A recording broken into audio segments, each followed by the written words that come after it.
인도네시아 분들이 글로벌 경제에 대해서 굉장히 민감하게 반응하지 않고 굉장히 여유가 있는 분들이세요. 그래서 또 이제 소비 성향도 우리보다 높고, 우리 한국 분들 같은 경우에는 글로벌 경제가 위기다 아니면 침체다 그러면 굉장히 빨리 이제 소비를 줄이고 미리미리 준비를 하고 있는데, 동남아 국가들이 대부분 비슷하지만 인도네시아 분들도 보면 그런 대비를 서둘러서 하기보다는 천천히 하는 편이고요.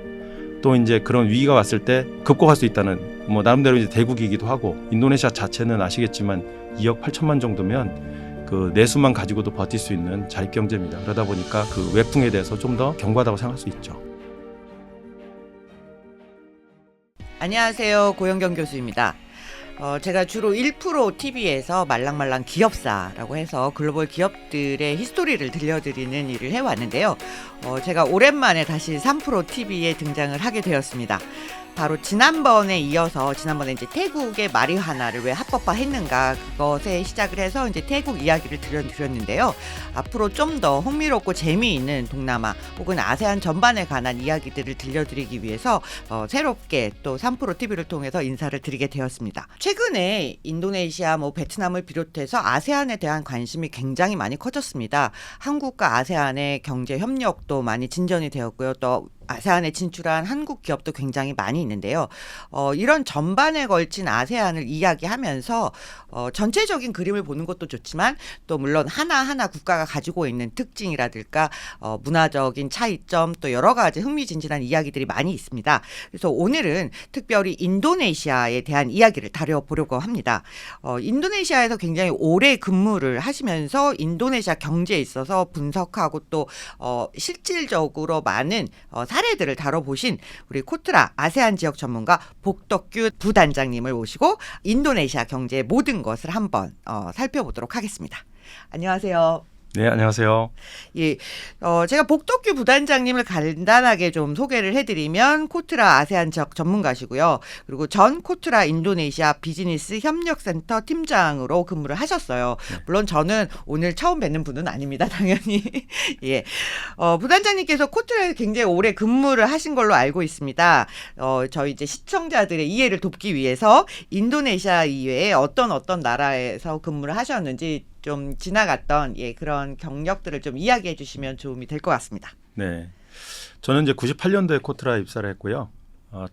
보통 이제 코트라 직원들이 초파가 굉장히 중요한데, 저는 초파를 미국 텍사스 주의 달라스 무역관으로 나가서 근무를 했고, 이제 두 번째 근무지가 우연찮게 인도네시아로 정리가 되면서 인도네시아 인연을 2006년부터 맺었고요. 한 3년 반 정도 근무하고 돌아왔고, 또 중간에는 인도네시아에 자리가 없어 그 다음에 나갈 때는 말레이시아에 가서 4년 반 정도 근무했습니다. 그리고 최근에 2020년에 인도네시아 자카르타에 부임해서 3년 근무를 마치고 바로 지난주에 복귀했습니다. 예, 그래서 지금 이렇게 경력을 말씀을 해주셨는데, 사실 저는 인도네시아에서도 부단장을 뵙고 말레이시아에서도 제가 부단장을 뵀습니다. 그러니까 사실 코트라에 근무하시는 분들이 많이 계시지만, 또 이렇게 동남아 지역을, 똑같은 지역을 두 번 가시고 또 인근 국가까지 하면 상당히 오랜 기간 인도네시아, 말레이시아가 동남아에 굉장히 오랫동안 경험을 하신 진짜 찐 전문가 분이라고 저는 생각이 듭니다. 저희 동남아고에서는 동남아 각국의 이야기들을 전달을 해드릴 건데, 사실 인도네시아를 가본 분들도 많이 계시지만 가보지 않은 분들도 많으실 거고, 또 갔다 왔다 하더라도 내가 발리를 가본 거지 인도네시아를 다 겪어봤다 이렇게 말하기는 어려운 부분들이 꽤 많이 있을 것 같습니다. 그래서 사실은 부단장님한테 이런 이야기를 시작하기 전에 인도네시아는 어떤 나라인가, 이런 좀 아주 쉬운 질문부터 좀 하는 게 도움이 될 것 같아요. 그래서 인도네시아, 우리 그냥 알고 있기로는 더운 데 있는 나라다, 관광지 있다, 이 정도 아시는 분들도 계실 것 같은데, 인도네시아에 대해서 조금 자세히 어떤 나라인지 좀 설명을 좀 부탁드려 볼게요. 인도네시아 어떤 나라인지 딱 한 번에 규정하기 쉽지가 않은 나라고요. 인도네시아라는 이름부터 한번 생각해 보면요, 인도네시아에서 인도는 인디아를 말합니다. 인도에 그만큼 영향을 받았다는 거고요. 인도네시아의 종교적 기반은 처음에 힌두교, 그다음에 불교, 그다음에 이슬람, 그다음에 나머지 종교들까지 겹겹이 쌓여 있는 나라고요. 네시아라는 부분은 이제 폴리네시아에서 온 거예요. 그래서 인도 주변의 섬들, 그래서 인도네시아입니다. 인디아의 폴리네시아 합친 이름이죠. 근데 이제 실제로 문화적인 기반은 인도에서 영향을 받았다고 하지만, 그래서 인도네시아의 어떤 설화나 이런 부분, 가루다, 지금 인도네시아 국장인 가루다도 사실 따지고 보면 인도 설화의 3대 신 중에 하나인 위수누라는 신이 타고 다니는 새입니다. 말처럼 타고 다니는 새. 그 가루다가 국장이죠. 우리로 치면 봉황, 뭐 서구권에서 볼 땐 피닉스 같은 그런 존재고요. 대한항공 우리 있듯이 거기는 가루다 항공이라고 부르는 국적기가 있고요. 이제 그런 문화적으로 굉장히 잘 섞여 있는 나라기도 하고 그걸 다 포용해내는 그런 이제 포용성을 가진 나라라서 우리가 가면 발리는 힌두교예요. 또 특이한 게 발리는 힌두교 중심인 지역이고 또 이제 관광지로 많이 가는 마나도라든지 아니면은 다나오 토바호라는 데 이런 데 가면 또 기독교인들이 많이 있어요. 그러니까 그 나라에서 볼 땐 소수지만 워낙 인구가 많다 보니까 숫자로 따지면 뭐 크리스찬이 뭐 몇 천만 명 되고 이런 식입니다. 그래서 되게 다양한 나라다.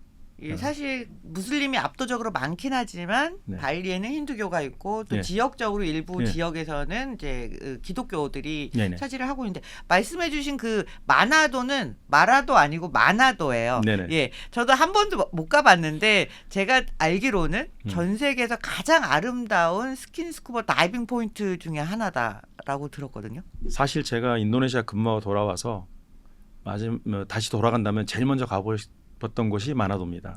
아, 가보셨어요? 예. 저는 마나도 2번 정도 갔죠. 어. 왜냐 가자마자 또 얼른 또 갔죠. 예. 제가 사실 저보다 저희 아내가 더 좋아해서 갔었는데 마나도라는 지역이 사실 마나도 항구 자체도 우리나라 통영처럼 아름다운 항구지만 그 맞은편에 있는 분악계라는 섬이 사실은 스노클링과 스킨스쿠버의 아주 성지. 성지입니다. 그래서 그 사이에 또 이제 두 섬과 그 항구 사이에 엄청난 해구가 있어서 정말 다양한 생물들이 거기서 살고 있고요. 저는 이제 마나도가 우리나라에서 갈 수 있는 인도네시아 가장 가까운 영토기도 합니다.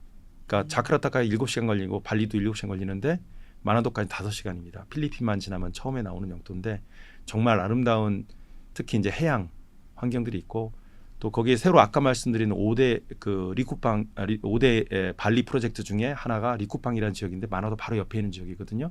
거기는 아직 개발이 덜 돼 있는 상태인데 그쪽도 굉장히 아름다운 해변들로 유명하고요. 또 한인분들이 벌써 진출해서 리조트까지 운영하고 있습니다. 예, 정말 인도네시아에는 보석 같은 데가 많다라고 맞습니다. 들었는데 전 너무 도시에 하고 발리만 가본 게 아닌가 싶습니다. 사실 인도네시아는 제가 말레이시아에 오래 살았고 또 인도네시아도 자주 가봤지만 이렇게 말레이시아 인도네시아가 언어가 비슷하다고 해서 한국에서는 마이너과라고 부르지 맞습니다. 않습니까? 네네. 예, 이 바하사 인도네시아어라고 하는데 인도네시아에서는 이 언어를 배우는 데는 뭐 큰 어려움이 없으셨나요? 그러니까 저는 사실 그 처음에 인도네시아 발령받았을 때 미리 희망지로 갔던 게 아니거든요. 그래서 비행기 타고 가면서 거기서 바하사 그 언어 책을 보면서 공부하면서 들어갔어요. 굉장히 걱정을 하고 들어갔는데 일단 기본적으로 제가 보기에는 저는 이제 전 세계 언어 중에서 일본어가 한국 사람이 배우기 제일 쉬운 언어라고 생각하고 살던 사람인데 그거보다 훨씬 쉽더라고요. 왜냐하면 기본적으로 알파벳으로 돼 있으니까 읽고 쓰는 게 일단 출발점이 중간부터 시작하는 거잖아요. 그리고 여기 뭐 동사의 어떤 시제나 수 이런 것들이 없어서 한국 사람들한테 너무나 그 우리 취향에 맞는 언어입니다. 그래서 한국 분들이 뭐 그런 말 합니다. 그래서 그 뭐 아줌마도 한 3개월 하면 생존 서바이벌 인도네시아 한 달 정도 얘기가 나올 정도로 굉장히 쉽게 우리가 취득할 수 있는 언어기도 하고요.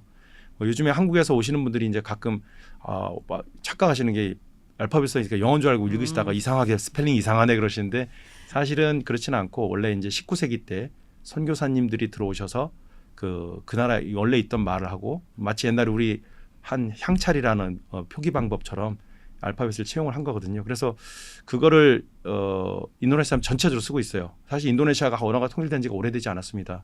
독립한 이후에 국어를 지정하면서 이 국어를 그 수마트라 지역의 언어를 갖다가 국어로 지정을 했고요. 그러면서 자바가 너무 어려웠다라고 하더라고요. 어려운 부분도 있지만 이제 표기하고 이런 부분에서 이미 수마트라가 선교사들이 먼저 채용했던 모두 수마트라 지역이거든요. 그래서 그 바하사 멀레어로 통일된 지가 얼마 안 됐지만 지금은 시골에 가도 다 바하사는 하죠. 하지만 하나의 언어는 아닙니다. 뭐 교수님도 가보셔서 알겠지만 인도네시아가 300개 종족이 500개 언어를 쓴다고 하거든요. 그러니까 자기들끼리는 자기 언어가 다 있어요. 소통이 안 될 정도로 어려운 차이가 있는데 바하사로 다 통용이 되기 때문에 그 17,000개라는 영토가 하나의 언어로 통일되어 있는 상황입니다. 지금 사실 인도네시아를 이해할 때 또 가장 중요한 포인트는 지리적인 이해도가 있어야 되는 것 같아요. 사실 적도가 지나는 맞습니다. 섬, 그 지역에 큰 섬 5개가 있는데 사실 이 5개의 섬이 얼마나 크고 얼마나 많은 인구가 어디에 몰려 사는지를 이해해야만 네네. 사실 인도네시아라는 나라를 좀 더 네. 쉽게 들여다볼 수 있는 것 같습니다. 그래서 제가 이제 우리 출장 오신 분들한테 어떻게 설명하냐면 우리나라를 이제 비유를 합니다. 이제 자바라는 섬이 남쪽에 있는데 사실 덩어리는 작아요. 제일 작을 거야 아마. 근데 거기에 1억 5천만 명이 살고 있습니다. 거기에 제일 도시인 자카르타, 제2도시 수라바야, 뭐 스마랑이랑 거의 세 번째로 이제 그다음에 반둥 우리가 알고 있는 반둥까지 다 있고요. 그 반둥이라는 데는 이제 자카르타에서 멀지 않은 그렇죠. 예. 그러니까 서울 대전 거리고 실제 반둥에는 대전처럼 대전에 카이스트가 있다면 반둥에는 이대배라는 반둥 공과대학이 그 이과 최대 유명한 명문이죠. 병소. 예. 그렇게 그리고 있고 화산. 네. 화산도 있죠. 화산은 수라바야 쪽에 이제 브루모 화산은 제가 사실 미국에 근무하면서 나이아가라도 가보고 그다음에 그랜드 캐년도 가봤거든요. 그런 것들을 봤을 때 어떤 경이감 그런 거를 또 한번 느끼게 된 게 이제 브루모 화산인데 아직 한국 분들은 많이 안 가보신 것 같아요. 현지 교민들은 갔다 와서 인생이 바뀌었다는 분도 계실 저는 뭐 정도로. 가보긴 했는데 브로모 화산을 보고는 왔는데 인생이 바뀌진 않았습니다. 네, 브루모 화산도 이제 때를 잘 타서 가야 됩니다. 그러니까 우기에 가면은 제대로 된 그 그림을 볼 수가 없고요. 보통 6, 7월 정도에 가셔야 제일 좋은 그림이 나온다고 하고 있고요. 그러니까 지금 말씀드린 자카르타, 반둥, 브로모 화산 이렇게 전부 자바섬. 자바섬에 있습니다. 네. 네. 그다음에 자바섬 끝에 살짝 이제 섬이 붙어 있는 게 거제도처럼 붙어 있는 게 이제 발린 거고요. 네. 그리고 그 발리 옆에 있는 게 롬복. 예. 그다음에 롬복 옆에 이제 섬들이 굉장히 많은데 거기를 누사 뜬가라라고 해서 이제 제도 군도들이 있고요. 근데 이제 자바섬 말고 왼쪽에 이제 자바섬을 한국으로 비유하면 저는 이제 경기도에 비유를 합니다. 경제권이나 여러 가지가 인구라 다 집중돼 있어서. 그런데 이제 그 왼쪽으로 올라가면 이제 수마트라가 아까 말씀하셨는데 거기 이제 땅이 훨씬 더 크죠. 자바보다 한 6천만 명이 살고 있는데 거기는 한국으로 비유하면 한 경상도 정도.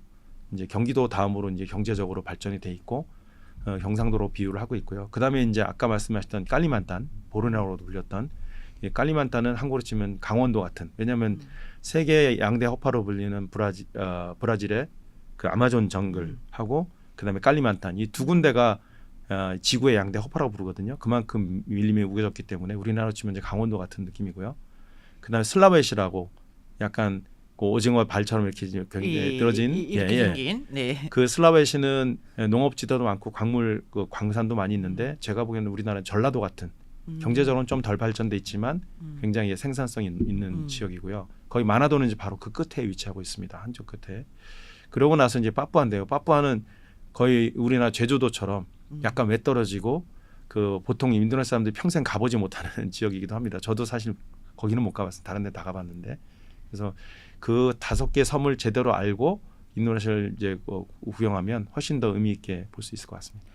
그러니까 2억 8천만 명의 인구가 17,000개로 이루어진 섬 나라에서 살고 있는데 대부분은 한 섬에 1억 5천이 살고 있고 그다음에 6천만 명이 그 자바섬의 북쪽 쪽에 있는 이 수마트라에 살고 있고 또 관광지들은 여기저기 다 흩어져 있고 관광지는 그렇죠. 오히려 지금 사람들이 적게 사는 데들이 더 알려진 관광지는 많습니다. 가기가 멀어서 그렇지 전혀 오염이 안 돼 있고 천혜의 자원들을 갖고 있기 때문에. 예, 그래서 머릿속에 이러한 그림들을 좀 넣으신 다음에 이제 경제 분야로 좀 넘어가서 질문을 드려보도록 하겠습니다. 인도네시아가 굉장히 그 아세안 전체에서 차지하고 있는 비중이 크다라는 거를 이제 말씀을 해주셨는데 최근 경제 상황은 좀 어떤가요?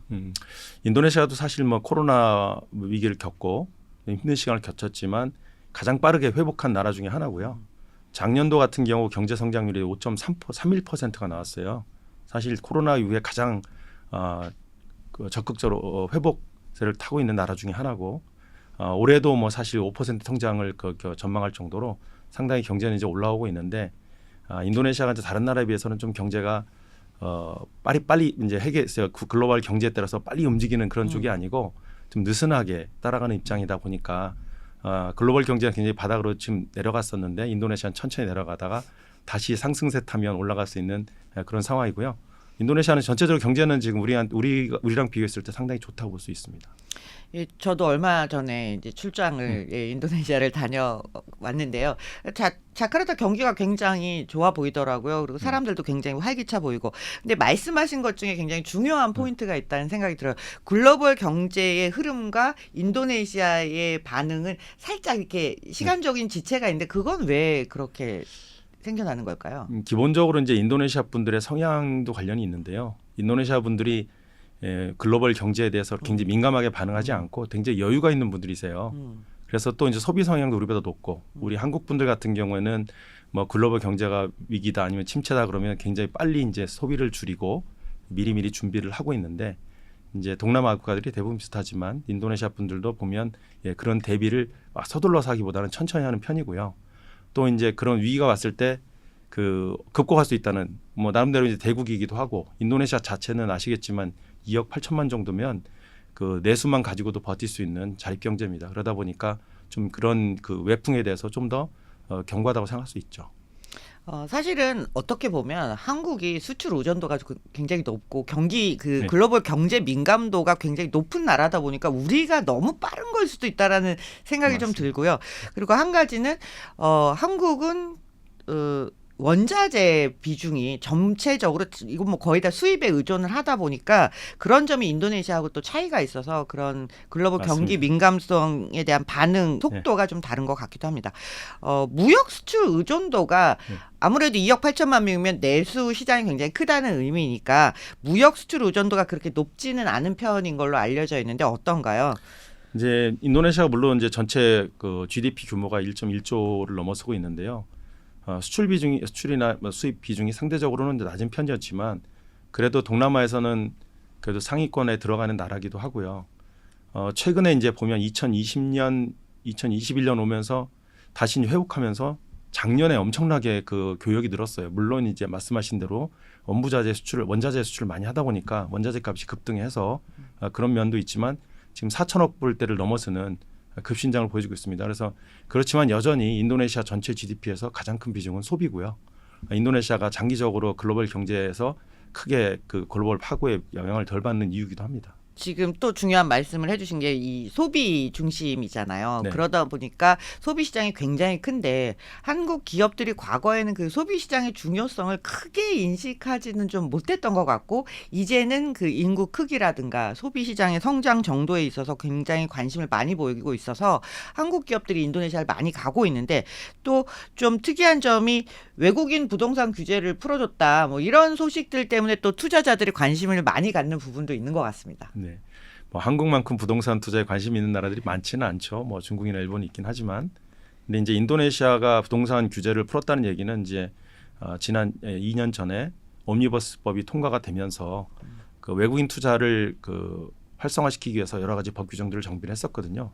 그때 이제 그 외국인 부동산 소유에 관한 내용들도 시행령 차원에서 좀 조정이 이루어졌습니다. 그런데 이제 획기적인 변화라고 하긴 좀 어렵고요.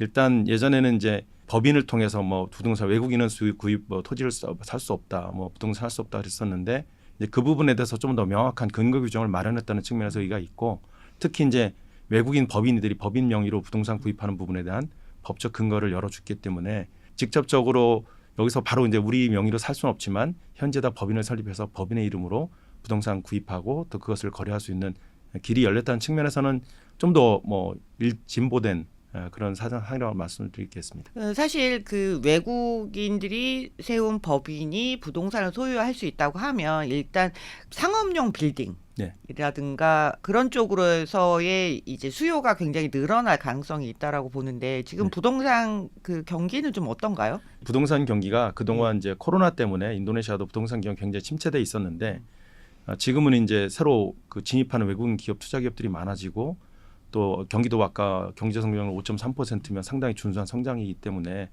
상업용 부동산에 대한 이제 수요도 지금 급격히 늘고 있는 상황이고요. 다만 이제 글로벌 경기 침체가 지금 끝난 게 아니고 여러 가지 변수들이 남아 있기 때문에 본격적인 성장 궤도에 올랐다고 보기는 어렵고 회복 단계에 있다 이렇게 생각하시면 될 것 같습니다.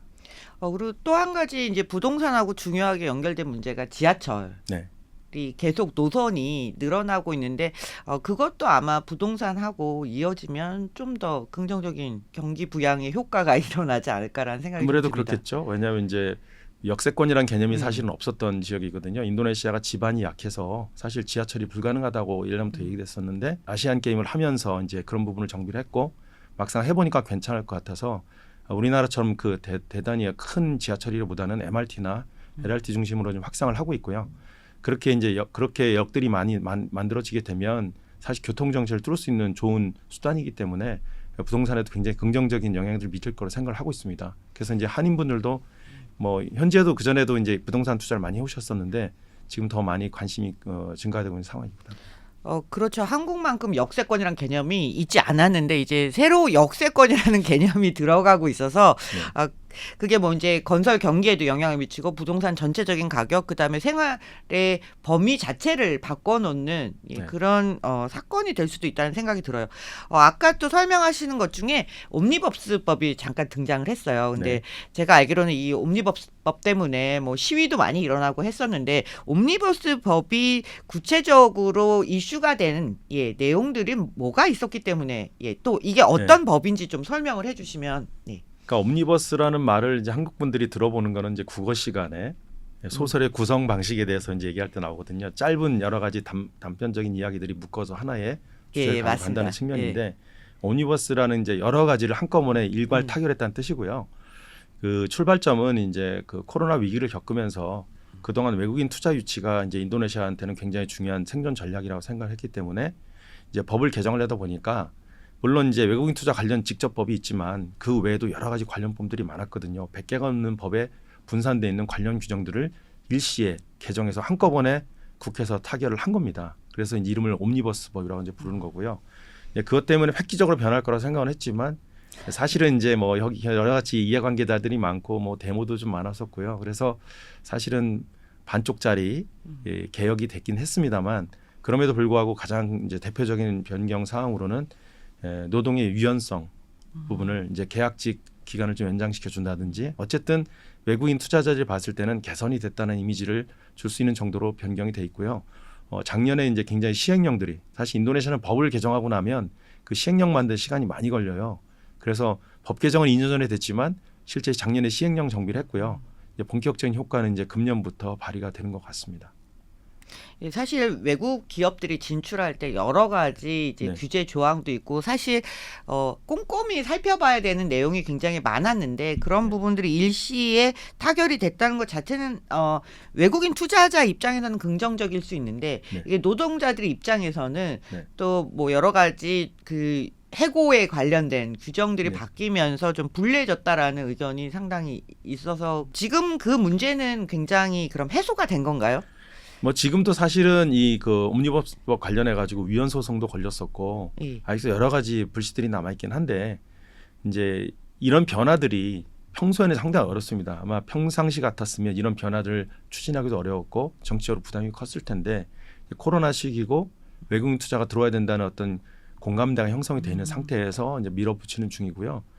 제가 보기에는 이제 조코위 대통령이 내년까지가 임기인데 내년까지 이제 계속 요걸 유지하면 정착되지 않을까 생각을 하고 있습니다. 사실 인도네시아 같은 경우도 노조가 굉장히 잘 만들어져 있고 약자의 편에 서야 한다라는 정치인들이 받는 압박도 굉장히 강했는데 위기 상황에서 통과됐다라는 배경이 사실 이해가 좀 되는 부분이 있네요.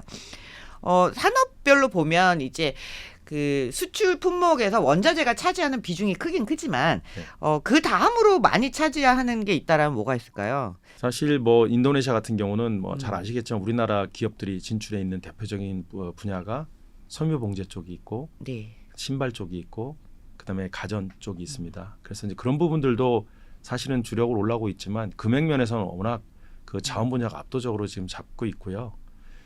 그리고 이제 인도네시아가 자원도 종류가 여러 가지가 있잖아요. 뭐 광물 자원, 석탄이나 석유 가스, 그다음에 또 농산물 자원이지만 이제 자원으로 분류되는 팜, 전 세계 한 5천만 톤 정도 전 세계 팜 교역량의 약 60% 가까이를 인도네시아가 잡고 있고요. 그래서 그런 부분들이 좀 있는데 앞으로는 지금 이제 석유 화학이라든지 뭐 자동차라든지 뭐 이런 쪽으로다가 지금 계속해서 인도네시아가 역량을 좀 향상시키고 있고 그래서 이제 산업 인더스트리 4.0이라는 산업혁신 정책을 계속해서 펼치고 있고요. 이제 그런 부분에서 이제 아마 많은 새로운 산업들이 올라올 건데 뭐 식품이라든지 그런 부분들이 아무래도 유망할 것 같습니다. IT 산업이 사실은 아세안에서도 굉장히 많이 이제 발전을 하려고 노력을 하고 있고 또 네네. 많은 유니콘들이 뭐 싱가포르, 인도네시아에서 많이 나왔어요. 그래서 네. 지금 전반적인 IT 산업의 수준 뭐 혹은 기술력 이런 게 좀 얼마 정도 된다라고 평가를 외부에서 하나요? 내부에서 또 글쎄요. 보시는 건 또 다를 수 있으니까요. 이제 IT라는 영역이 굉장히 포괄적인 부분이라서 예, 뭐 너무 통신도 넓죠. 있고 예. 뭐 여러 가지 정보통신기기라든지. 근데 사실 인도네시아는 하드웨어 측면에서는 상당히 발전이 부진합니다. 뭐 반도체 산업이 있는 것도 아니고 그다음에 이제 가전 분야도 보면은 이제 생활 가전 쪽으로 정리가 돼 있기 때문에 사실 PCB 기판 정도 만드는 수준까지는 올라가 있지만 그이는 않고 뭐 노트북이니 뭐 이런 거 다 수입하고 있거든요. 다만 인도네시아가 이제 IT 분야에서 새로운 어떤 가능성을 타진하고 있는 부분은 이제 전자상거래 시대가 되고 있는데 동남아 전체 전자상거래 시장의 거의 절반 이상을 인도네시아가 혼자 독차지하고 있습니다. 그래서 인도네시아는 전자상거래 관련해서 이미 유니콘들, 이미 뭐 고투 같은 경우는 이제 데카콘까지 올라갔는데요. 그런 기업들 또 거기에 붙는 핀테크 기업들도 이미 유니콘의 반열에 올랐을 정도로 전자상거래와 소프트웨어 쪽에서 상당히 큰 잠재 시장을 가지고 있다고 볼 수가 있고요. 하드웨어 쪽은 인도네시아 정부도 뭐 반도체를 뭐 유치하겠다 뭐 얘기를 하고 있고 그런데 이제 그거는 아직 계획일 뿐이고 왜냐하면 이제 기업들 입장에서는 그 연관 산업들이 같이 진출해야 되는 입장이기 때문에 개별적으로 진출을 결정하기는 좀 어렵고요. 인도네시아 정부가 이제 그런 걸 압박하기 위해서 최근에 뭐 TKDN이라고 이제 국산 부품 사용 요건 이제 그런 거를 강화한다든지 수입할 때 각종 규제들을 만들면서 인도네시아에 생산해야지만 이 시장을 가져갈 수 있다는 그런 신호를 계속 보내고 있습니다. 그래서 그런 게 만약에 먹혀들면 좀 더 IT 관련된 기업들이 진출할 여지가 있을 것 같고요. 예. 사실 그 부품을 어느 정도 써야 된다라는 규제라든가 그다음에 뭐 고용 인원 중에 몇 퍼센트 이상을 뭐 반드시 인도네시아 사람을 써야 된다든가 이제 이런 부분들이 사실 보이지 않는 규제이고 장벽이긴 한데 네. 지금까지는 크게 문제가 안 됐는데 점점 고도의 기술을 요하는 산업군이 진출할 때는 그것이 오히려 유인책보다는 장애 요인으로 작용할 가능성이 좀 더 높아 보여요. 저도 사실 이제 그 부분에 대해서는 인도네시아 산업부나 무역부랑 같이 얘기할 기회가 많은데 이제 어떤 제도를 만들 때 예외 없이 그렇게 적용할 경우에 이제 그런 부작용들이 나오는데요.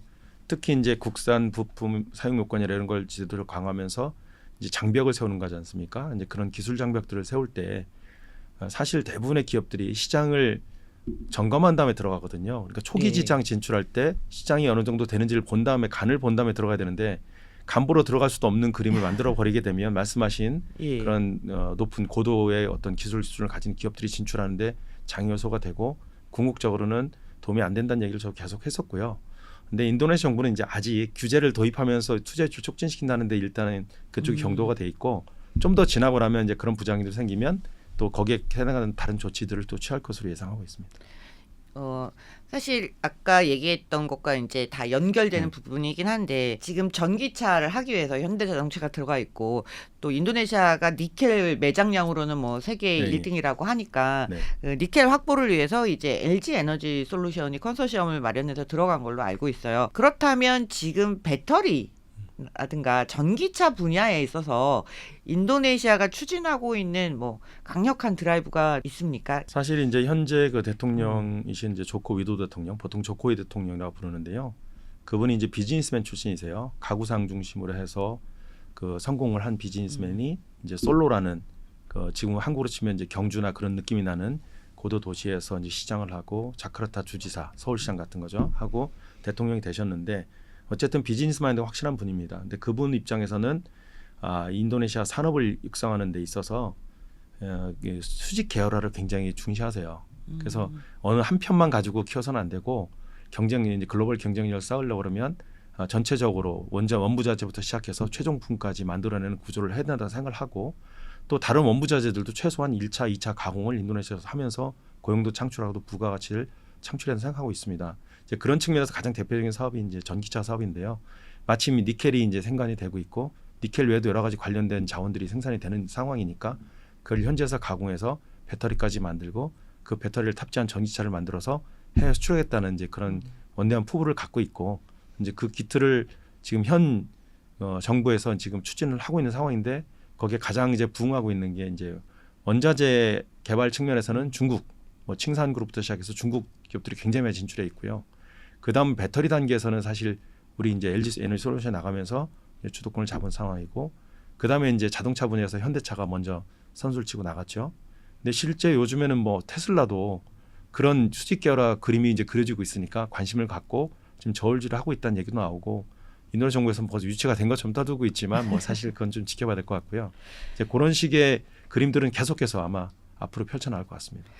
사실 인도네시아 조코위 대통령이 그 테슬라 일론 머스크도 만나고 오지 않았습니까? 그래서 여기에 굉장히 관심이 많은 걸로 알려져 있고, 또 사실 그 현대차 공장 준공식에도 네. 예, 다녀가시면서 현대차 공장만 2번 이상 다녀가신 걸로 저도 들었어요. 그러니까 사실은 앞으로 인도네시아를 바꿀 수 있는 주력 산업이 여기에 있다라고 생각을 지금 정부는 하고 있는 것 같아요. 그러면 사실 이 전기차라는 것도 친환경 인프라의 일종인데, 인도네시아 같은 경우는 섬이 워낙 많고 지진도 많고 해일도 일어나고 이러다 보니까 기후 위기에 굉장히 취약한 나라라고 인덱스를 살펴보면 그렇게 나와 있죠. 그래서 인프라 구축 사업을 확대를 하고 또 그래서 이제 수도 이전 이야기도 나오는데, 이 신수도는 정말 뭐 이렇게 우리가 들어가서 뭘 할 수 있는 여지가 많이 있는 건가요?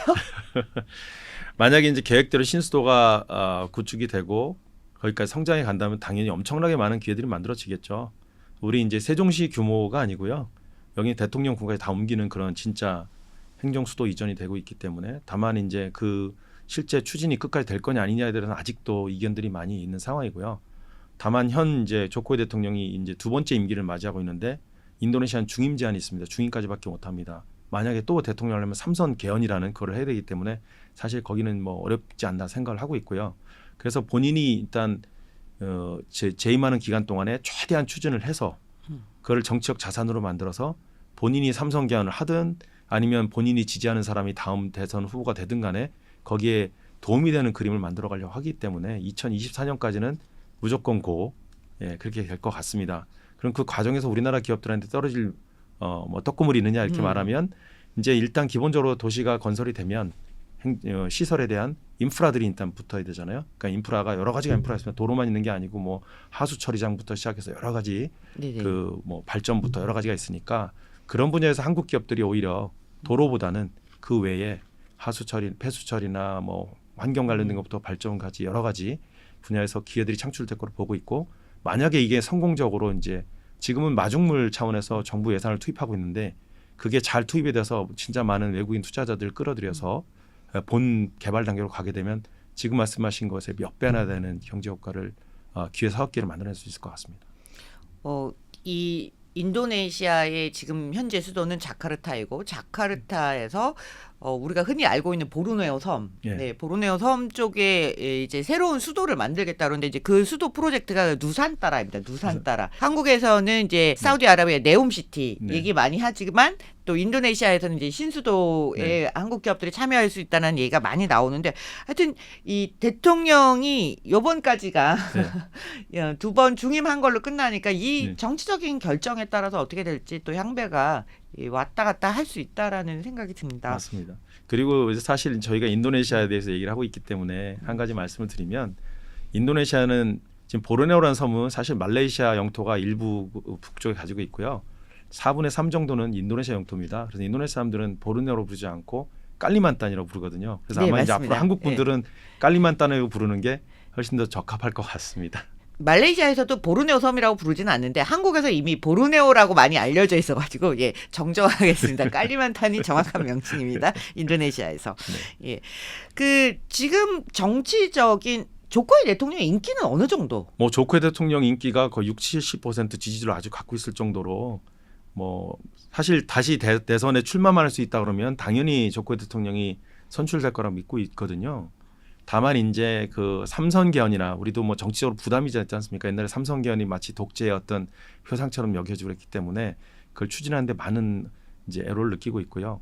한 번은 이제 그 주변 측근들 쪽에서 3선 개헌 비슷한 얘기를 한번 흘렸다가 막 데모가 일어나고 난리가 난 적이 있었어요. 반대 쪽에서 들고 나서. 그래서 쉽지는 않은 상황인데, 어쨌든 조코 대통령은 현재 굉장히 큰 인기를 아직도 누리고 있고, 아마 지금 현재 펼치는 정책들이 아마 조코이 대통령 퇴임까지도 유지될 것으로 예상하고 있습니다. 성장률도 잘 나오고 원자재도 많고 인구도 많고 뭐 젊은층 비율도 높고 IT도 성장하고 있고 다 좋은 이야기 많이 있어요. 긍정적인 요소가 많이 있는데 그럼에도 불구하고 인도네시아에 대해서 많은 한국 기업을 포함해서 이제 투자자들이 어렵게 보는 이유 중에 하나는 자카르타 보면 되게 잘 사는 것 같지만 빈곤층이 너무 많다. 소득의 격차가 너무 큰 거 아니냐. 빈곤층이 많다는 문제. 또 하나는 중소도시까지 인프라가 잘 안 깔려 있다. 이런 두 가지 문제점을 지적하시는 분들이 많아요. 그래서 현장에서 최근의 변화를 또 보신 입장에서 어떻게 생각하시는지. 인도네시아 이제 빈곤 문제는 사실 굉장히 오래된 이슈긴 한데요. 그 인도네시아는 나라가 사실 뭐 아시다시피 섬이 17,000개나 되는 섬이잖아요. 그래서 사실 중앙 행정력이 지방까지 다 미치지도 않고 또 도시 같은 도시 빈민층 같은 경우에도 사실 이 빈부격차 문제는 예전부터 오래되어 왔었는데 그걸 사회복지 체제가 커버할 만큼 여유는 없어요. 사실은 이제 재정 수준이 이제 뭐 GDP 자체는 크지만 2억 8천만 인구로 나눠 보면 아직도 5,000불이 이제 왔다 갔다 하는 상황이기 때문에 정부에서 그런 복지 정책을 적절 펼치기는 좀 어려운 상황입니다. 다만 최근에 나온 기사가 어저께인가 그저께 그 조코이 대통령이 내년까지는 빈곤율 제로를 만들겠다. 빈곤율을 제로로 만들겠다 말씀하셨는데 이제 그런 게 가능한 거는 제가 보기에는 정부에서 이제 제일 극빈층은 보조금을 주서라도 이제 일단 하겠다는 입장이고요. 사실 빈곤 문제가 한국하고 인도네시아하고 이제 느낌 체감이 다른 이유는 인도네시아에서 굶어 죽는 사람은 없다고 생각을 합니다. 기본적으로 뭐 이슬람 종교에서 자카시라서 그 뭐 보시하는 부분도 많이 있고 그래서 또 이제 실제 먹고 사는 거에 대해서 인도네시아 사람들은 뭐 하다못해 뭐 길거리에서 과일 따먹어도 살지 않냐 뭐 이런 얘기 있을 정도로 되게 낙천적인 부분이라서 이걸 심각하게 다루지 않았던 부분도 사실은 있습니다. 그렇지만 이제 국제기구나 이런 데서 계속 그런 문제가 제시가 되고 있기 때문에 이제 정부에서도 본격적인 해결책을 찾아 나서는 것 같고요. 특히 내년이 이제 대선이 있기 때문에 되게 빈곤층도 다 한 표 아니겠습니까? 그래서 그 부분에 대한 이제 뭔가 해결책 모색을 적극적으로 나갈 것 같고요. 인프라 같은 경우는 그나마 이제 현재 이 그 조코이 대통령이 집권 2기라고 그랬는데 1기부터 시작해서 도로 같은 거 정비를 굉장히 열심히 했는데 제일 대표적인 게 자바라는 자바섬이 한국으로 치면 경기도 같은 느낌이에요. 이제 왜냐하면 거기에 제1대 도시인 자카르타, 2대 도시인 수라바가 있고 양쪽을 연결하는 고속도로 건설도 현 대통령 때 이제 본격적으로 진행해서 거의 완성 단계에 있고요. 다만 인도네시아가 워낙 큰 나라이기 때문에 큰 섬인 수마트라가 전체 인구의 6천만 명 정도 거기 살고요. 자바섬 1억 5천만이 살아요. 두 개만 합쳐도 2억 1천입니다. 이 두 섬을 연결하는 대교가 없어서 아직도 배로 다 건너 다니고 있거든요. 그래서 그런 어떤 과제들은 남아 있지만 인프라 구축은 정말 조코이 대통령 때 다들 느낄 정도로 많이 개선이 됐고 그걸 기반으로 외국인 투자나 아까 말씀하신 부동산 여러 가지들이 들어가고 있는 상황이기 때문에 뭐 워낙 나라가 커서 저희 우리나라의 남한의 19배입니다. 이 나라의 인프라 까는 거는 중장기적인 과제라고 생각이 되고요. 다만 가속도가 붙어서 앞으로 굉장히 좋아질 거로 보고 있습니다. 사실 저도 이제 인도네시아를 되게 오랫동안 다녔고 과거에도 계시고 이제 요번에 또 가서 몇 년을 같이 비교가 되잖아요. 과거와 지금. 그러면 확실히 인프라라든가 기본적인 여건들이 많이 좋아졌고 그리고 사람들의 인식도 많이 달라졌다라고 저도 느낌이 오더라고요. 그래서 이런 속도로만 계속 발전할 수 있어도 너무 사회가 많이 좋아질 것 같다는 생각이 들고 관광업을 이야기하지 않을 수 없는 것 같아요. 네. 인도네시아도 관광업 의존도가 좀 있을 텐데요. 네. 사실 이제 인도네시아가 나라가 크다 보니까 발리가 막 굉장히 히트를 쳤지만 그럼에도 불구하고 인도네시아 전체 경제에서 볼 때는 아직은 관광 비중이 좀 상대적으로 낮고요.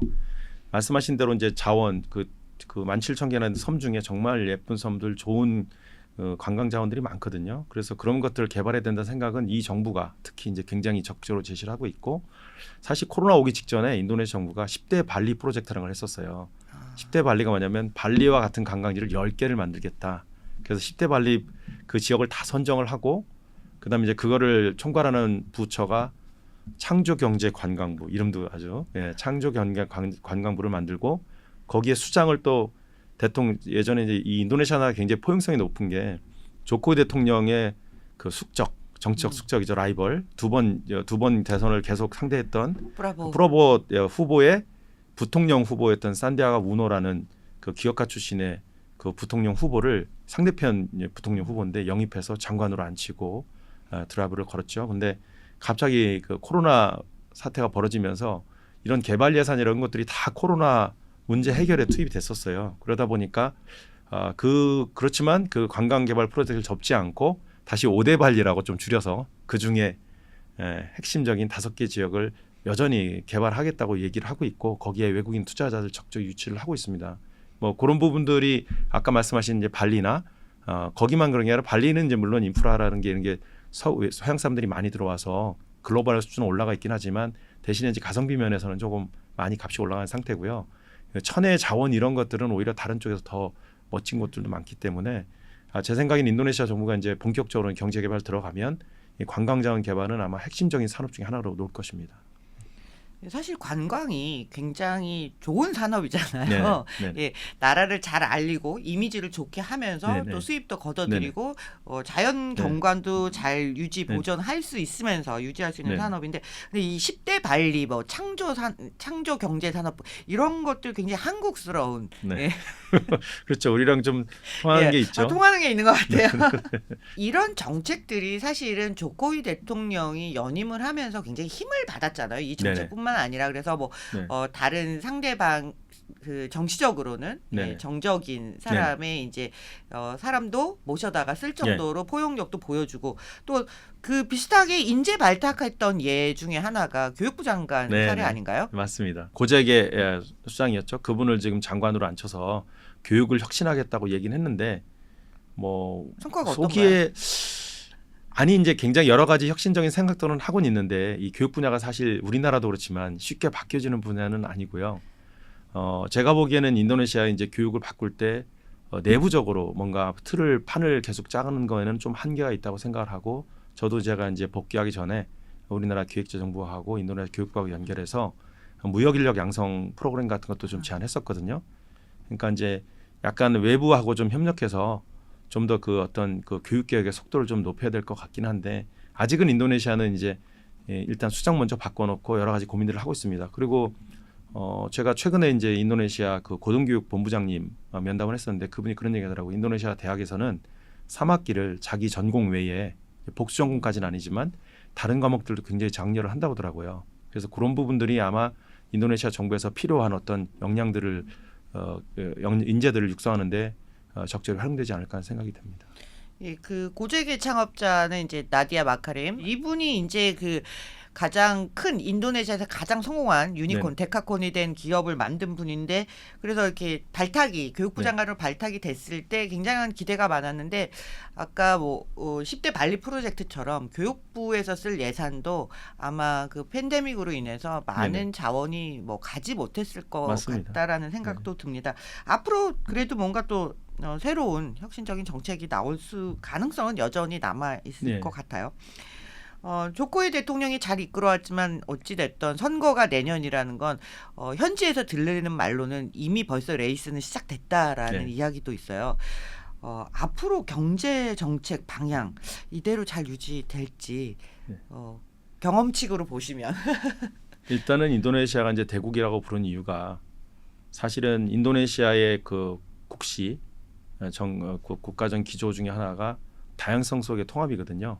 그러니까 여러 가지 생각들을 모아서 하나로 끌고 간다. 그래서 굉장히 포용적인 국가고 사실 우리가 알고 있는 가장 배타적인 종교 중에 하나인 이슬람이 인도네시아의 이슬람들은 굉장히 포용적이거든요. 그래서 온건하다고 얘기도 하고 근데 이제 정치적으로도 보면 그 정도의 흡수력은 있다고 저는 생각을 합니다. 그러니까 이제 미얀마 같이 이제 이런 군부 독재나 이런 식으로 넘어가는 부분들이 인도네시아에서는 가능하지 않은 게 그만큼 이제 사람들의 의식이 많이 깨었고 무엇보다도 이제 교통과 통신이 발달이 되면서 이제 글로벌 그 시장이 돌아가는 내용, 다른 나라들 어떻게 하는지를 다 이제 서로 보고 있잖아요. 특히 젊은 세대들이. 그래서 극단적인 변화가 있을 것 같지는 않다고 생각을 하는데, 다만 이제 현재 그 조코위 대통령 기업가 출신으로서 이끌었던 그 리더십을 가지고 이끌었던 경제 개혁이 차기 대선 후보가 누가 되든 그만큼의 역량을 가지고 이끌어갈지는 사실 예단하기 좀 어렵고.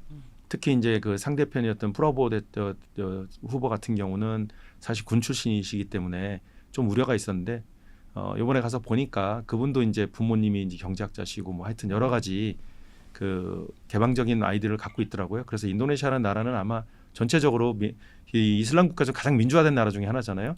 기존을 이어갈 것 같고 경제 정책도 틀을 수정하기 어려운 게 기본적으로 맞는 방향이에요. 뭐 인프라를 구축하고 외국인 투자를 유치하고 뭐 제조를 육성하고 이런 것들은 뭐 기본의 기본이기 때문에 그런 틀은 안 바뀔 것 같습니다. 다만 이제 좀 구체적인 어떤 제도에 들어갔을 때 아까 고용 유연화된 고용을 다시 이제 또 강화시킬 수 있고요. 특히 왜냐하면 그런 부분들이 이제 노동계의 반발을 갖고 있기 때문에 이런 면에서는 약간 민주주의적 성향이 어떤 정책들이 드러날까 대두될 가능성은 있지만 제가 보기엔 전체적인 큰 틀은 안 바뀔 거다라고 보고 있습니다. 최근에 한국 기업들이 인도네시아에 대한 관심이 높아지긴 했지만 지난 10년 동안 한국 기업들이 가장 많이 투자한 지역은 베트남입니다. 네.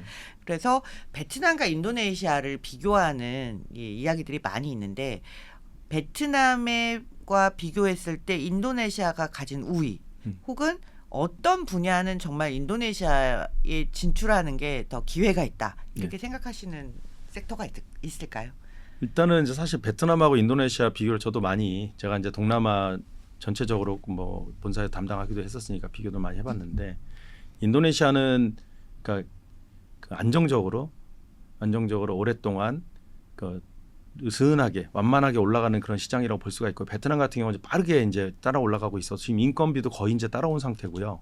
근데 이제 그 속도를 계속 유지하게 되면 베트남에서는 사실 사업하기가 점점 여건이 빡빡해질 수 있고 최근에 뭐 또 이제 그 지도부가 교체가 되면서 또 정치적 요소 리스크도 좀 있는 편이잖아요. 근데 인도네시아 같은 경우는 이제 그런 면에서는 좀 안정적인 부분이 있는데 다만 이제 인도네시아 사람들 성향이 베트남 사람들보다는 덜 빠릿빠릿하다, 약간 좀 이렇게 느슨하다는 부분들이 그게 장점일 수도 단점일 수도 있습니다. 이제 장점인 부분은 뭐냐면 거기에 뭐 여러 가지 저작권 침해나 여러 가지 기술 도용이라든지 아니면 기업을 뺏어가는 그런 중국에서 겪었던 그런 부분들에 대한 우려가 좀 적을 수 있다는 부분이 있는가 하면 또 한편으로는 굉장히 뭐 어떤 일들을 빨리빨리 처리하고 성과를 달성하는 분들한테는 좀 답답한 부분이 있을 수 있어요. 이제 만약에 이제 거기 또 더불어서 이제 만약에 인도네시아의 어떤 부분이 더 유망하냐 그러면 아까 말씀드렸던 어떤 자원이나 현재 가지고 있는 요소를 활용할 수 있는 부분 또는 이제 시장이 커야 되는 베트남이 뭐 크다고는 하지만 인구 1억이 이제 거의 육박하고 있지만 1억 정도고 여기는 2억 8천만이니까 그 많은 사람을 대상으로 하는 것 특히 이제 아까 말씀드렸던 전자상거래 같은 그런 분야는 압도적으로 규모의 경제를 만들어내고 있기 때문에 훨씬 더 유망하다고 볼 수가 있고요. 그다음에 인건비 부분도 베트남이 사실 어떻게 보면 인건비 상승을 가장 주도했던 나라 중에 하나거든요. 인도네시아는 아직도 여유 자원이 많은 편이에요. 30세 이하 인구의 비중이 30%가 넘는 나라입니다. 그렇기 때문에 인도네시아가 그런 면에서는 이제 인력을 많이 쓰는 업종에서는 장기적으로 왜냐하면 인력이 적은 나라 가면 계속해서 옮겨 다녀야 되거든요. 인건비 너무 빨리 올라가가지고 이제 그런 면에서는 인도네시아가 괜찮다고 보고 있습니다. 인도네시아가 1인당 GDP로 보면 베트남보다 높아요. 근데 많은 사람들은 또 한국에서는 베트남이 인도네시아보다 잘 산다고 생각을 하고 그러고 나서는 베트남 인건비가 또 왜 이렇게 오르냐라고 이야기를 하는데 인도네시아의 인건비는 지역별로 차등이 있지 않나요? 인건비 이제 사실 인도네시아 인건비 최저임금제가 있기 때문에 최저임금제 수준을 보면 지역별 차등 분명히 있습니다. 그래서 제가 인도네시아가 사실 이제 인건비가 오르기 시작했을 때 원래 미얀마로 가려는 분들이 좀 있었거든요. 그래서 저는 대다수가 또 옮기는 건가 했더니 가보니까 이분들이 미얀마 갈 생각이 없고 수도권 자카르타 자보데타보이라고 수도권이라고 부르는 데서 저쪽 동부 지역에 그 수라바야 쪽으로 움직이면서 중간에 스마랑이라는 지역인데 그쪽에 인건비 싼 지역으로 옮겨가는 그러니까 국내에서 리로케이션을 하겠다고 그러더라고요. 그래서 그만큼 인도네시아가 버퍼링할 수 수용할 수 있는 여력이 큰 나라기도 하고요. 인건비가 다르긴 하지만 사실은 이제 대신에 싼 인건비라 쫓아가더라도 인프라 부분이 아직은 덜 정비가 돼 있어서 그동안 힘들었는데 현 정부에서 인프라 이제 고속도로를 뚫으면서 고속도로 라인을 타고 인건비가 저렴한 쪽으로 움직여가는 상황입니다. 현재 인건비 중심의 산업은 그렇고요. 다만 이제 수도권에 있는 산업들은 점점 고부가가치 산업 그런 중심으로 이제 바뀌어가고 있습니다. 베트남에 거의 한국의 모든 기업들이 베트남에 법인을 세웠다든가 현지 진출을 했어요. 인도네시아에 지금 한국 기업 진출한 법인 수가 몇 개나 정도 되나요? 사실 이제 법인 수를 이제 그 공식적 통계를 찾아야 되는데 그런 부분들이 좀 잘 정비가 안 돼 있고 그냥 현지에서 이제 교민들과 전체적으로 얘기를 하는 수준이 대략 한 2,500개에서 2,800개 정도 나가 있다고 생각을 하고 있고요. 물론 작은 업체까지 다 포함해서 봅니다. 뭐 대기업들만 큰 기업들만 따지면 훨씬 더 숫자가 줄겠지만 대략 한 2,500 2,500에서 2,800개 정도 보고 있고 다만 이제 최근에 그 숫자가 저는 2,500개는 2020년에 나갔을 때 얘기였고요. 지금은 코로나 동안 이제 거의 뭐 오히려 늘지 못했다가 지난 1년 사이에 엄청나게 많은 기업들의 문의가 들어오고 진출 여시가 있었어요. 그래서 앞으로 제가 보기에는 5년 안에 뭐 몇천 개가 더 늘어날 수 있는 그런 상황이라고 보고 있습니다. 교민 수는 어느 정도 되나요? 많이 줄었다라고 제가 예, 들었거든요. 코로나 기간 때 많이 줄었다고 하더라고요. 뭐 이게 사실 이제 교민 수가 제가 처음에 2006년에 나갔을 때도 5만 명이라고 했었거든요. 근데 이제 뭐 이렇게 오르락 내리락 하다가 최근에 얘기로는 한 3만 명에서 3만 5천 사이로 다시 이제 옛날 수준으로 복귀했다고 얘기를 하고 있어요. 근데 그런 숫자들이 사실 명확한 통계가 있는 건 아니고요. 유동인구 포함이기 때문에 실제 가서 거기 아주 오랫동안 거주하는 인구로 치면은 뭐 한 2만 명, 3만 명, 2만 명 정도 될 것 같습니다.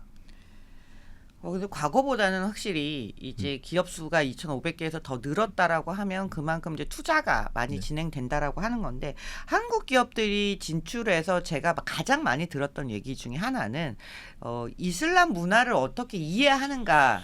그러니까 뭐 배척하겠다라는 네. 게 아니라 이제 이해하는데 어려움들이 있었는데 최근에 한국에서 가장 화제가 됐던 뉴스 중에 하나가 특이한 법안이 통과됐다고 인도네시아에서 네. 부부가 아니면 뭐 성관계를 하지 마라 뭐 이런 법안이 통과됐다라고 해가지고 굉장히 문제가 됐어요. 예, 예. 예, 이 법안은 실제로 발효가 되는 건가요? 예, 실제 발효가 될 거고요.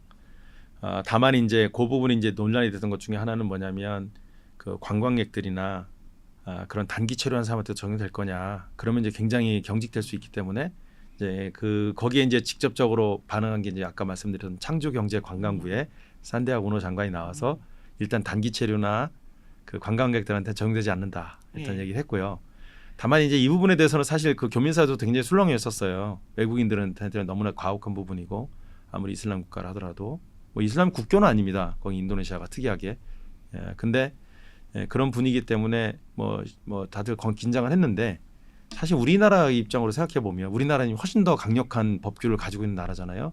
그러니까 우리나라 기업인들이 우려할 정도의 그런 심각한 상황은 아니고 아까 말씀드렸듯이 인도네시아가 법이 만들어지면 시행령이 만들어지고 또 필요하면 또 다시 완화시켜주고 하는 그런 것들이 유연하게 돌아가는 나라이기 때문에 그것 때문에 갑자기 뭐 여러 가지 결정들이 바뀌는 그런 상황은 아니라고 보고 있습니다. 다만 이제 분위기가 설사 그 법이 없었다 하더라도 지금 뭐 성희롱이라든지 뭐 힘희롱이라든지 또는 우리나라에서는 최근 10년 사이에 많은 발전들이 일어났잖아요. 그러니까 인도네시아도 앞으로 몇십 년 뒤에 무슨 경제 따라오고 산업 따라오고 오는 게 아니라 그런 제도적인 부분들은 오히려 빨리 왜냐하면 글로벌 소통의 시대잖아요. SNS라는 게 있어가지고 어차피 바뀔 건데 빨리 왔다 이렇게 생각하셔야지 그게 마치 이슬람이니까 막 뭐 굉장히 엄격한 이슬람 형법이 들어오는 그런 수준으로 생각하시면 안 될 것 같습니다. 예, 종교적인 규율은 지키되 이제 이게 어느 정도 법으로 가서 강제력을 갖느냐의 문제일 것 같은데 저도 기사를 찾아보니까 이게 바로 법안이 통과됐다고 해서 모든 게 이제 시행령으로 만들어져서 적용이 될 때까지는 상당히 오래 걸리거나 그 중간에 많이 바뀔 있죠. 가능성이 맞습니다. 있다. 네네. 그래서 이게 일종의 제스처 아니냐라는 제스처. 얘기도 네. 예, 나왔던 것 같습니다. 네. 확실히 현장에 살면서 느끼는 거는 과거보다 이슬람 종교적인 색채가 더 강해지고 있는 건 맞는 건가요? 맞습니다. 왜냐하면 제가 2006년에 나갔을 때 제가 데리고 있던 가정부가 있거든요. 요번에 이제 2020년에 나갔을 때 한번 불러서 이렇게 밥을 사주면서 하는데 그때 예전에는 이제 이 나라에서는 질밥이라고 부르는데 히잡을 전혀 안 썼었어요. 그 당시에는 히잡 쓴 사람이 많지 않았거든요. 이제 시골에 가면 물론 히잡 쓴 사람이 많았었는데 그 자카르타 수도권에는 나름대로 개화된 여성 뭐 이래 가지고서 안 했었는데 요번에 갔더니 그 가정부부터 시작해서 주변 사람들이 상당수가 또 많이 했더라고요. 그러니까 여러분 이제 역사 시간 우리가 배웠지만 마호멧이 그 메디나로다가 도망갈 때 피신할 때 그때 헤지라라는 운동이 있었잖아요. 그거를 지금 인도네시아에서도 그런 신앙 회복 운동으로다가 최근 한 10년 사이 많이 적극적으로 펼쳤던 모양입니다. 그래서 지난번에도 정치적으로 제전 자카르타 주지사가 탄핵되는 상황도 있었지 않습니까? 아홉. 예. 그래서 그런 분위기가 사실은 현재는 지속되고 있고요. 그러니까 너무 이제 그러니까 항상 정반합인데 그동안 너무 이제 인도네시아가 개방적으로 가다 보니까 약간의 느슨한 브레이크가 이슬람이었다가 약간 좀- 브레이크가 걸린 예. 거고 그러나 그렇다 해서 이제 강경으로 돌아서는 건 아니고 이제 약간의 조정기일 뿐이고 제가 보기에는 이슬람 사회가 가장 이제 서구화되는 대표적인 모델이 인도네시아이기 때문에 다시 또 이제 역으로 이제 너무 심하다 그러면 또 조정이 될 것 같습니다. 예, 그래서 일단 발리 관광을 계획하시거나 뭐 롬복의 관광을 계획하신 분들은 걱정하지 마시고 다녀오시면 되겠습니다. 맞습니다. 예, 오늘 되게 인도네시아의 최근의 경제 현황이랄까 또 사회적으로 이 이슬람이 어떻게 강화되는지 뭐 이런 부분들에 대해서 많은 이야기를 들려주셨는데요.